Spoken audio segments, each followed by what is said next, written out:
नागपुर में होने वाले पारंपरिक शीत सत्र को लेकर पिछले कई दिनों से चल रही असमंजस की स्थिति अब खत्म हो गई है। चुनावी पार्श्वभूमि को ध्यान में रखते हुए अधिवेशन की अवधि को लेकर जो खेल चलता था उस पर आज अंतिम फैसला हो गया। विधिमंडल कार्य सलाहकार समिति की बैठक में यह निर्णय लिया गया कि नागपुर का शीत सत्र 8 दिसंबर से 14 दिसंबर तक यानी पूरे एक सप्ताह आयोजित किया जाएगा।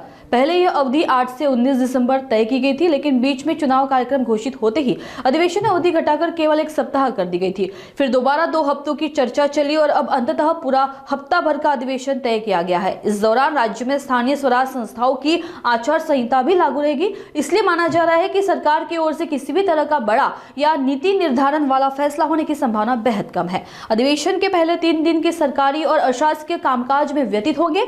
इसके बाद तारांकित प्रश्नों और ध्यानाकर्षण विषयों पर चर्चा होगी। अब सभी की नजर इस बात पर है कि राज्य के महत्वपूर्ण और तत्कालिक मुद्दों पर सदन में कितनी देर तक चर्चा होगी और ये चर्चा कितने दिन तक चलेंगी।